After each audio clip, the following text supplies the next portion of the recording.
मुख्यमंत्री पुष्कर सिंह धामी का मुजफ्फरनगर आगमन, जनता और समर्थकों ने किया जोरदार स्वागत।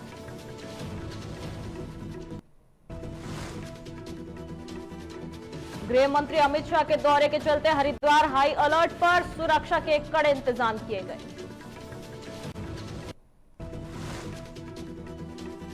गीता भवन में आयोजित कार्यक्रम में कल्याण शताब्दी अंक का भव्य विमोचन, साहित्यिक जगत में खुशी की लहर। प्रदेश में कृषि सहायकों के मानदेय में बड़ी वृद्धि, 8,300 से बढ़ाकर 12,391 किया गया, कर्मचारियों में खुशी और उत्साह का माहौल। खटीमा के वरिष्ठ व्यापारी जशोधर भट्ट का शव नाले के किनारे झाड़ियों में खून से लथपथ अवस्था में मिला, पुलिस ने मौके पर पहुंचकर जांच शुरू की।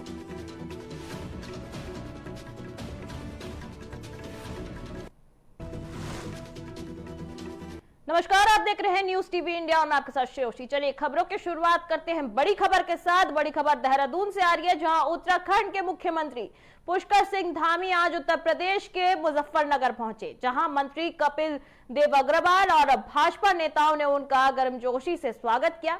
बता दें, इसके बाद मुख्यमंत्री देहरादून के लिए रवाना हो गए। वहीं मुजफ्फरनगर में रुकने के दौरान मुख्यमंत्री पुष्कर सिंह धामी ने मीडिया से बातचीत की। उन्होंने कहा कि मुजफ्फरनगर उत्तराखंड का पड़ोसी जिला है और जब भी उन्हें दिल्ली जाना होता है वे अक्सर मुजफ्फरनगर होकर ही आते जाते हैं। मुख्यमंत्री ने इस मौके पर उत्तराखंड राज्य आंदोलन के दौरान शहीद हुए लोगों को नमन किया और रामपुर तिराहा कांड को भी याद किया। वहीं चारधाम यात्रा को लेकर मुख्यमंत्री ने कहा कि यह यात्रा पूरी तरह सुरक्षित है। सरकार की प्राथमिकता है कि चारधाम यात्रा पर आने वाले श्रद्धालुओं को अच्छी सुविधाएं मिले और उनकी सुरक्षा में कोई कमी ना रहे। वहीं प्रशासन इस दिशा में लगातार काम कर रहा है।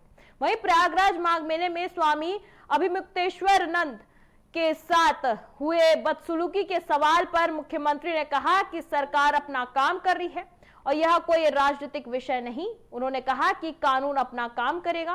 कुल मिलाकर मुख्यमंत्री का यह दौरा श्रद्धालुओं की सुरक्षा और सरकार की प्राथमिकताओं को लेकर अहम माना जा रहा है।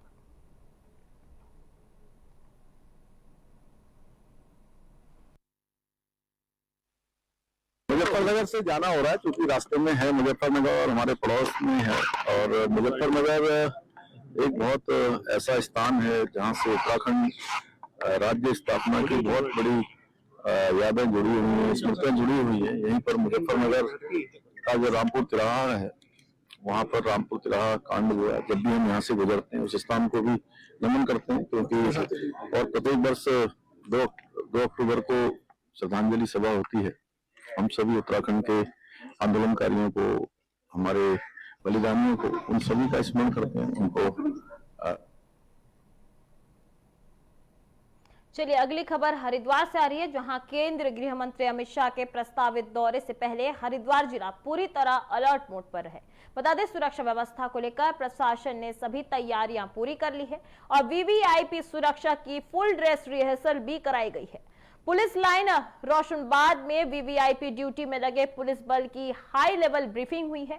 इस ब्रीफिंग में खुफिया जानकारी से लेकर कानून व्यवस्था तक हर पहलू पर चर्चा की गई। DG intelligence Abhinav Kumar, ADG law and order V Murugesan और IG law and order Sunil Kumar Meena खुद हरिद्वार पहुंचे और अधिकारियों को जीरो टॉलरेंस का साफ संदेश दिया। बता दें, हरिद्वार के एसएसपी प्रेमेंद्र डोभाल ने बताया कि जिले में 3 अलग अलग जगहों पर वीवीआईपी कार्यक्रम है, इसलिए सुरक्षा में किसी भी तरह की चूक नहीं होनी चाहिए। वहीं बम निरोधक दस्ता, LIU, ATS, PSC, NDRF, SDRF, जल पुलिस और फायर ब्रिगेड को भी पूरी तरह सक्रिय किया गया है। वहीं शहर के चप्पे चप्पे पर नजर रखी जा रही है। वीवीआईपी मूवमेंट को देखते हुए ट्रैफिक प्लान लागू किया गया है। बिना पास किसी को एंट्री नहीं मिलेगी और सभी कार्यक्रम स्थलों पर मल्टी लेयर सुरक्षा व्यवस्था रहेगी। बता दें, प्रशासन का कहना है कि सुरक्षा और यातायात दोनों पर कड़ा प्रहार रहेगा।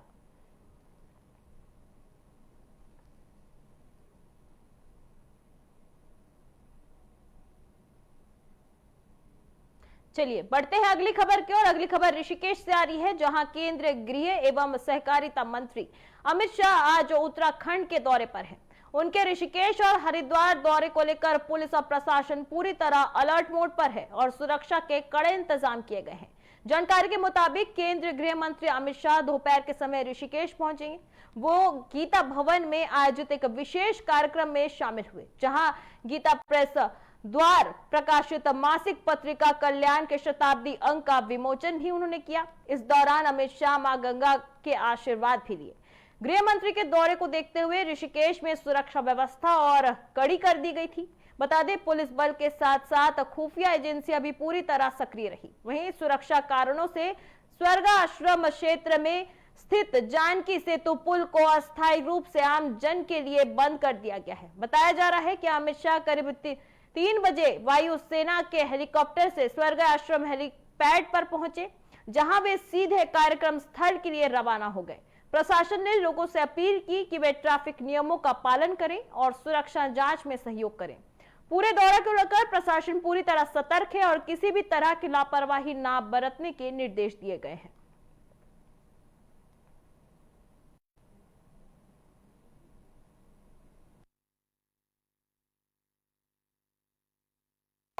केंद्रीय गृह मंत्री की सुरक्षा के दृष्टिगत यहाँ हमारा मुनिकृति क्षेत्र में घाटों में हम लोगों ने ड्यूटी लगाई है और यहाँ पर हम लोग खुली में मौजूद हैं। इसमें जो यहाँ पर जो भी लोग जा रहे हैं, श्रद्धालु लोग जा रहे हैं, उनको भी सतर्क सुरक्षा दृष्टिगत हम पूरा चेक भी कर रहे हैं ताकि किसी तरह का जो है कोई सुरक्षा में चूक नहीं।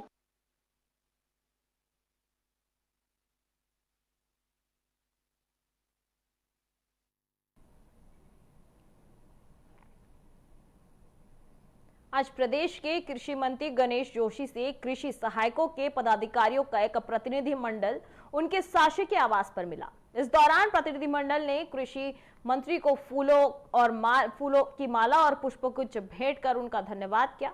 कृषि मंत्री के निर्देश पर अब कृषि सहायकों का मानदेय 8,300 से बढ़ाकर 12,391 कर दिया गया है। कृषि मंत्री गणेश जोशी ने कहा कि यह लंबे समय से प्रशिक्षित मांग थी। उन्होंने कहा कि मुख्यमंत्री पुष्कर सिंह धामी के नेतृत्व में सरकार संवेदनशीलता के साथ काम कर रही है। उन्होंने भरोसा जताया कि मानदेय वृद्धि से कृषि सहायकों को आर्थिक मदद मिलेगी और वे और अधिक उत्साह के साथ किसानों की सेवा कर सकेंगे।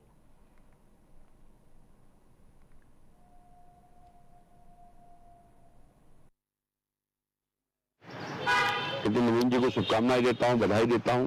विश्व का सबसे अधिक युवा देश है तो भारत है।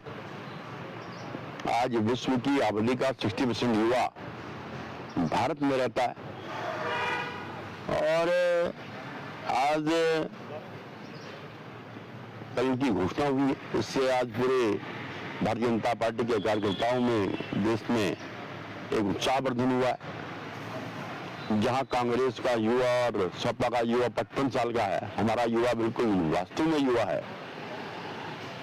और निश्चित इसके आने के बाद भारतीय जनता पार्टी को एक नई ताकत मिलेगी, नई गति मिलेगी, देश आगे बढ़ेगा। मैं उनको बहुत शुभकामनाएं देता हूं। चलिए रुक करते अगली खबर की ओर। खटीमा नगर के जाने माने वरिष्ठ व्यापारी जशोधर भट्ट का शव सुइया गांव में नाले के किनारे मिलने से नगर में सनसनी फैल गई है। जानकारी के अनुसार जशोधर भट्ट मंगलवार सुबह अपनी बाइक से ऑफिस जाने के लिए घर से निकले थे। उनका शव नाले के किनारे झाड़ू में खून से लथपथ पाया गया। शव के पास पिस्तौल और उनकी बाइक खड़ी थी। बता दें, घटना की सूचना ग्राम प्रधान को दी गई, जिन्होंने तुरंत पुलिस को सूचना दी। वहीं एसआई किशोर पंत अपनी टीम के साथ मौके पर पहुंचे और शव को कब्जे में लेकर जांच शुरू कर दी। बता दें, शव को पोस्टमार्टम के लिए भेज दिया गया। वहीं फॉरेंसिक एक्सपर्ट के अनुसार प्रारंभिक जांच में यह आत्महत्या लग रही है। बता दें कि मृतक के पास से सुसाइड नोट भी मिला है। पुलिस हर पहलू से मामले की जांच में जुटी है। इस घटना से जशोधर भट्ट के परिवार के लोग बुरी तरह प्रभावित हैं और खटीमा क्षेत्र के लोग स्तब्ध हैं।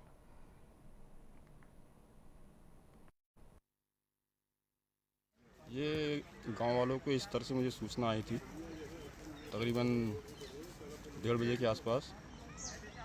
उसके बाद मैंने 1:50 में एसआई सर को कॉल की। फिर वो लोग आए हैं, फिर उन्होंने चेक किया तो जेब में से आधार कार्ड वगैरह देख के शिनाख्त हुई है इनकी। ये पंजाबाग निवासी हैं करके, जसोदर के भड़जी उनका नाम है, और सुसाइड केस है शायद। ये इसकी कार्रवाई एसआई सर जो भी है शासन प्रशासन कर रहे हैं। जसोधर भट्ट नाम के व्यक्ति का शव जो है कल हमें प्राप्त हुआ था, जिसमें सिर में उनके गोली के निशान थे, और रात्रि में पोस्टमार्टम के उपरांत हमने शव जो है उनके परिजनों को सौंप दिया था।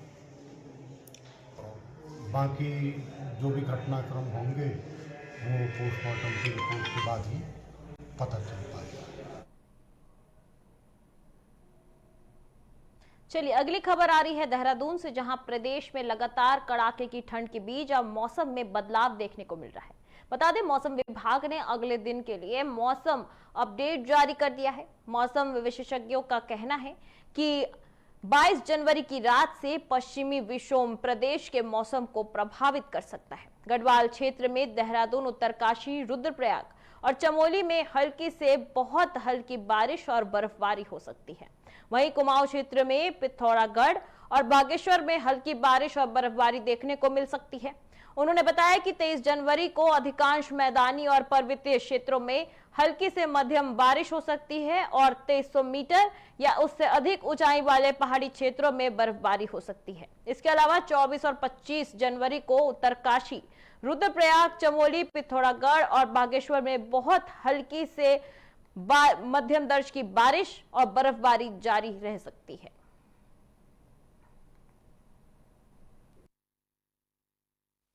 तो 22 की रात्रि से एक पश्चिमी विक्षोभ उत्तराखंड के मौसम को प्रभावित कर सकता है, जिसके कारण 22 की कह सकते हैं शाम रात को उत्तराखंड के जो है पर्वतीय क्षेत्र में, जैसे गढ़वाल में जो है, उत्तरकाशी, रुद्रप्रयाग में कुछ स्थानों पे, ऐसी देहरादून, चमोली या पिथौरागढ़, बागेश्वर में कहीं कहीं बहुत हल्की से हल्की वर्षा, बर्फबारी मिलने की संभावना है।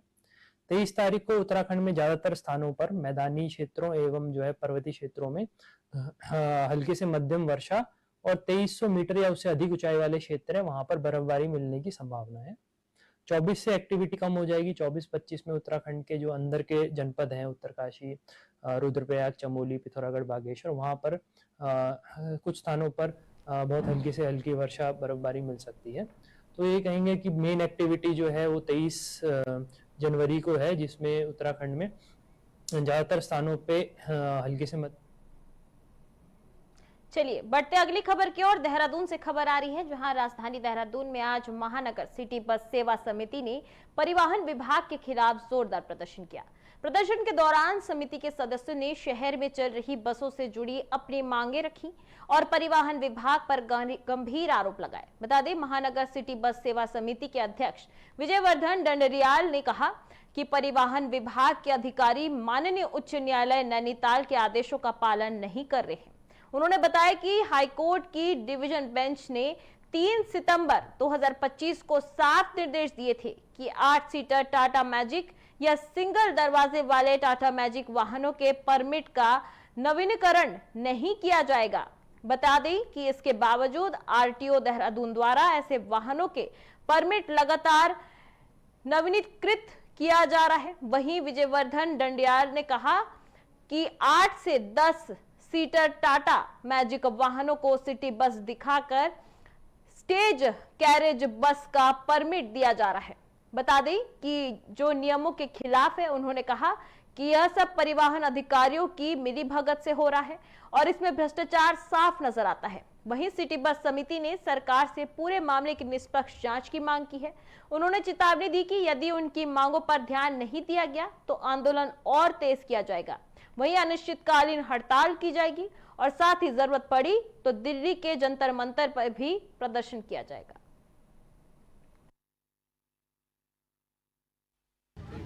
महानगर सिटी बस जो है लगातार पिछले कुछ समय से सड़कों पर संघर्ष कर रहा है अपनी मांगों को लेकर। आज दोबारा से सड़कों पर उतरी है आपकी टीम, क्या कुछ मुख्य मांगे हैं और अगर मांगों को पूरा नहीं किया जाता तो आगे की रणनीति? देखो, हम जो है लीगल आदमी हैं, हम लीगल तरीके से काम करते हैं। हमने पहले भी सचिव परिवहन को, कमिश्नर को और आरटीओ को ज्ञापन दिया था।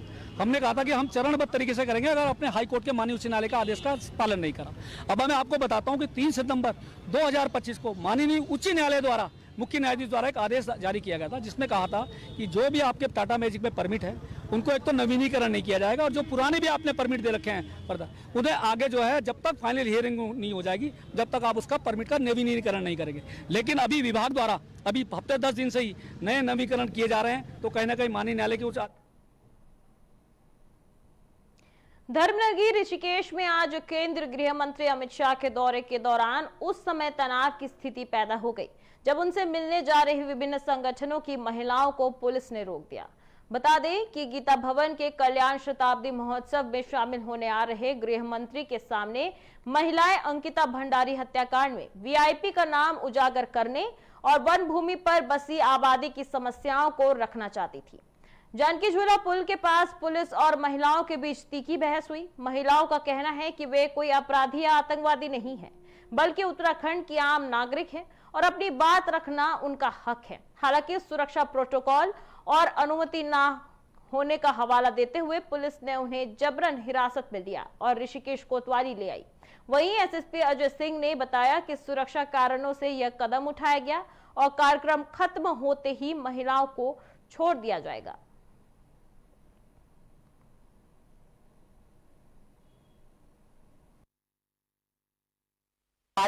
निश्चित तौर पे आज हम लोग का कार्यक्रम था और हमने सोशल मीडिया में इसलिए नहीं डाला क्योंकि लोग लगातार हमारे घर को पूरा पुलिस के सामने में आए थे, हम लोग गिरफ्तार कर देते हैं। तो आज हम सुबह दर्जन से 6 बजे निकले थे और हम लोग यहाँ पे जानकी सेतु में हमको रोका गया। तमाम महिलाएं कुछ यहाँ पे और कुछ लोग आगे चले गए, तितर बितर हो गए और हम लोग किस तरह से गिरफ्तार किया सब लोग फेसबुक के माध्यम से देख लीजिए। आज हम लोग जा रहे थे, अमित शाह जी आ रहे हैं यहाँ पर स्वर्गाश्रम में, तो हम अपनी छोटी सी बात रखने जा रहे थे वहाँ पर कि हमारे अंकिता को न्याय मिलना चाहिए। हमारे जो गोचरान की भूमि है गोचर में, वहाँ हमारे मुनि महाराज की डोली अंदर जानी चाहिए और ये जो गंगा के ऊपर शराब की दुकानें क्यों हैं। हाँ देखिए, कुछ संगठन के लोग जुड़े होते हैं जो अपनी अपनी मांगों को लेकर, जो अभी हाल फिलहाल आपने देखा होगा कुछ फॉरेस्ट भूमि पर जो अवैध अतिक्रमण था उसको हटाने की कार्रवाई की गई थी। जो लोग काफी सालों से काबिज है, उनके अपने अपने डिमांड्स हैं, उसको लेकर वो मिलना चाह रहे थे। क्योंकि कोई इस तरह का अपॉइंटमेंट उनके द्वारा पहले नहीं लिया गया था, ना ही सूचित किया गया था, और जो सुरक्षा के मानक है अति विशिष्ट मानभाव, उसको देखते हुए उनको थाने पर लाकर पूछताछ करके और उनको बैठाया गया और प्रोग्राम। बढ़ते अगली खबर की ओर, जहां जन जन की सरकार जन जन के द्वार कार्यक्रम के तहत अगस्त मुनि विकास खंड के नगारसू में प्रभारी मंत्री सौरभ बहुगुणा की अध्यक्षता में कार्यक्रम आयोजित की गई। इस दौरान विभिन्न सरकारी विभागों द्वारा अपने अपने विभागों की प्रदर्शनी लगाकर सरकार की लोक कल्याणकारी योजनाओं का प्रचार भी किया गया। कार्यक्रम में ग्रामीणों द्वारा 105 शिकायतें दर्ज की गई, जिनमें से सबसे अधिक रेलवे, राष्ट्रीय राजमार्ग विभाग व सिंचाई से संबंधित रही। बता दें, प्रभारी मंत्री सौरभ बहुगुणा ने अधिकांश शिकायतों का मौके पर ही समाधान किया और शेष शिकायतों को जिला अधिकारियों को निर्देश देकर तत्काल समाधान के निर्देश दिए। वहीं कृषि, लोक निर्माण विभाग, वन विभाग, समाज कल्याण, स्वास्थ्य, पशुपालन, पेयजल विभाग से संबंधित शिकायतें भी दर्ज कराई गई। खास तौर पर पहाड़ों में जंगली जानवरों से फसलों के साथ ही आमजन की सुरक्षा किए जाने की मांग की गई। वहीं कार्यक्रम में बाल विकास विभाग द्वारा स्कूली छात्राओं को सैनिटरी पैड और टी-शर्ट वितरित की गई। इधर वन स्टार्टअप सेंटर की केंद्र प्रशासक रंजना गौरला भट्ट ने कहा कि विभाग द्वारा समय समय पर स्कूली छात्राओं की इस तरह की सामग्री वितरित की जाती है, जबकि कृषि विभाग द्वारा 80% अनुदान पर कृषि यंत्र दिए गए।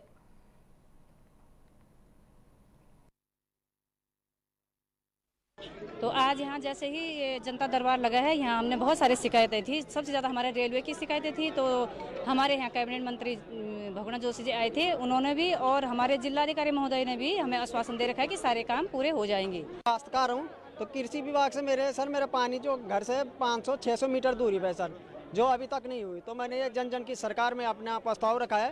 तो जो प्रस्ताव रखा था सर, उन्होंने कहा कि इस पर कृषि विभाग के अधिकारियों से भी बात हुई थी, तो उन्होंने संज्ञान में लिया है, तो देखते हैं सर ये कब तक होता है। सबसे पहले मैं माननीय मुख्यमंत्री जी का बहुत बहुत धन्यवाद करता हूं, जिन्होंने एक बहुत ही अच्छा फैसला लिया है कि उत्तराखंड की हर न्याय पंचायत में जन जन के सरकार जन जन के द्वार जो है कार्यक्रम होंगे। आपको देख रहे हैं आज नवरात्रि में मैं यहाँ पर प्रभारी मंत्री के रूप में हूँ।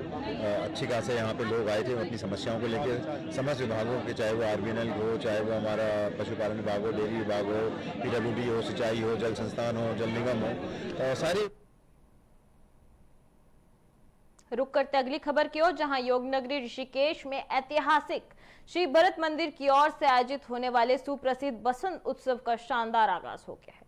उत्सव की शुरुआत में आज बसंत उत्सव समिति द्वारा स्वर्गीय राम बाबू गोयल की स्मृति में एक भव्य साइकिल रेस का आयोजन किया गया। हरिद्वार रोड स्थित PWD गेस्ट हाउस से शुरू हुई इस रेस को मुख्य अतिथि CO पूर्णिमा गर्ग ने हरी झंडी दिखाकर रवाना किया। शहर के मुख्य मार्गों से गुजरते हुए इस रेस में युवाओं का भारी उत्साह देखने को मिला।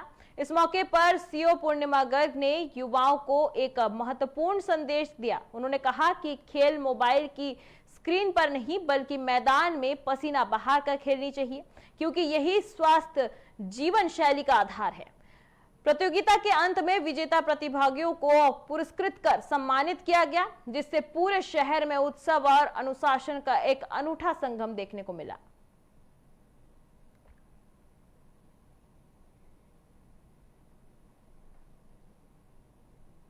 चलिए बढ़ते हैं अगली खबर की ओर। उत्तराखंड हाईकोर्ट ने हाल ही के दिनों में चर्चित ब्लॉगर ज्योति अधिकारी के द्वारा देवी देवताओं व पहाड़ की महिलाओं के खिलाफ हाथ में दराती लेकर गलत भाषा का चयन करके अपमानजनक शब्द बोलने पर उनके खिलाफ 7 में से 5 दर्ज मुकदमे पर सुनवाई की है। बता दें, मामले की सुनवाई के बाद शीत अवकाशकालीन न्यायमूर्ति आलोक मेहरा की एकल पीठ ने उनको राहत देते हुए 5 मुकदमे पर उनकी गिरफ्तारी पर रोक लगा दी है। साथ में कोर्ट ने राज्य सरकार से 3 सप्ताह में अपना जवाब पेश करने को कहा है। कोर्ट ने ज्योति अधिकारी से कहा कि जो इनसे संबंधित पोस्ट उनके द्वारा सोशल मीडिया पर पोस्ट की गई थी, उन्हें तुरंत हटाएं, जिससे कि और कोई आहत ना हो। वहीं सोशल मीडिया में पोस्ट करते वक्त उचित भाषा का चयन करना आवश्यक है, जिससे कोई आहत ना हो। वहीं मामले के अनुसार ब्लॉगर हरिद्वार निवासी ज्योति अधिकारी के द्वारा अंकिता भंडारी हत्या के आंदोलन के दौरान सोशल मीडिया और धरना प्रदर्शन करते वक्त देवी देवताओं व पहाड़ी महिलाओं के खिलाफ हाथ में दराती लेकर गलत भाषा का चयन करके अपमानजनक शब्द बोले गए हैं, जिससे काफी विवाद उत्पन्न हो गया है। उनके द्वारा कहे गए शब्द से लोगों की धार्मिक भावनाएं आहत हुई। इससे उनके खिलाफ हल्द्वानी सहित कई जगहों पर 7 मुकदमे दर्ज हुए।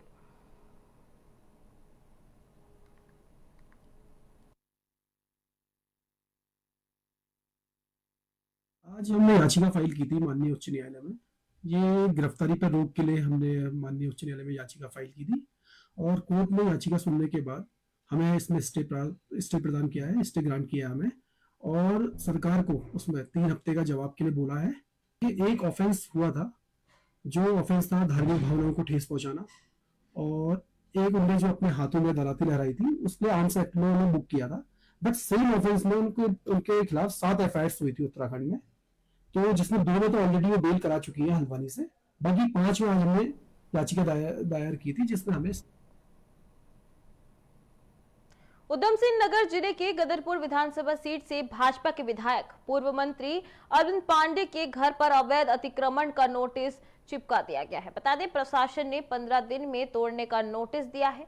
आरोप है कि उन्होंने सरकारी जमीन हड़प कर घर बनाया है। विधायक का कहना है कि वो नोटिस का जवाब देंगे और दोषी पाए जाने पर सजा मंजूर करेंगे। यह मामला राजनीतिक रूप से गरमाया हुआ है। प्रशासन ने इस कार्रवाई को न्यायालय के आदेश पर की है। इस मामले में और क्या कार्रवाई होती है, यह आने वाला वक्त ही बताएगा।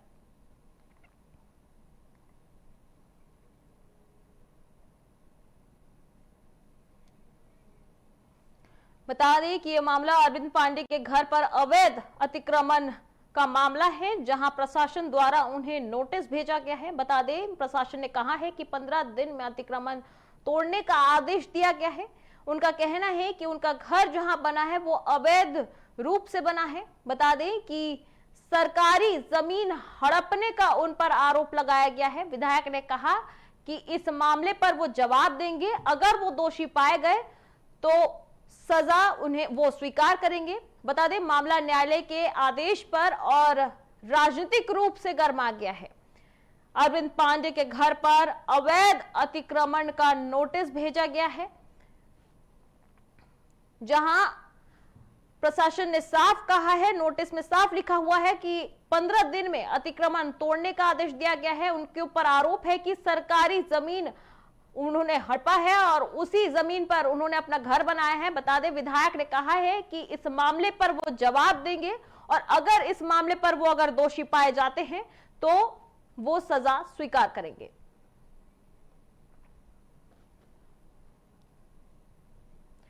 भारतीय जनता पार्टी को 12वें राष्ट्रीय अध्यक्ष मिलने व नितिन नवीन के नवनियुक्त राष्ट्रीय अध्यक्ष बनने के अवसर पर प्रदेश भाजपा मुख्यालय में भाजपाइयों ने एक दूसरे को मिठाई खिलाकर खुशी जाहिर की। वहीं इस अवसर पर भाजपा प्रदेश महामंत्री कुंदन परिहार ने कहा कि भारतीय जनता पार्टी हमेशा लोकतंत्र पर विश्वास करती आई है। उसी के आधार पर लोकतांत्रिक प्रणाली से नितिन नवीन के राष्ट्रीय अध्यक्ष बनने की घोषणा की गई है। प्रदेश महामंत्री ने नितिन नवीन को शुभकामनाएं देते हुए बताया कि नवनियुक्त राष्ट्रीय अध्यक्ष की युवा सोच व नेतृत्व के आधार पर अन्य राज्य जहां भाजपा सत्ता में नहीं है, वहां भी भाजपा निश्चित तौर पर परचम लहराएगी।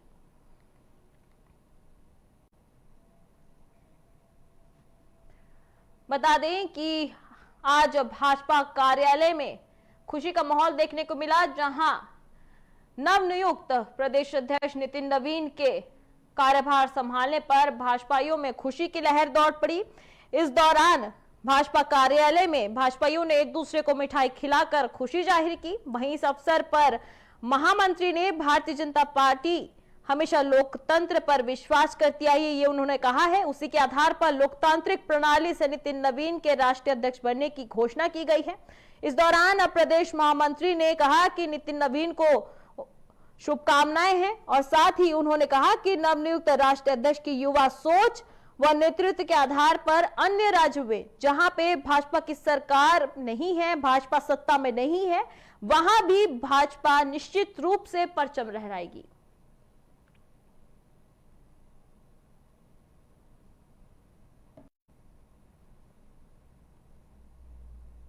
तो फिलहाल मेरे साथ इस बुलेटिन में इतना ही। आगे की देश दुनिया की तमाम खबरों के लिए आप देखते रहिए न्यूज़ टीवी इंडिया। नमस्कार।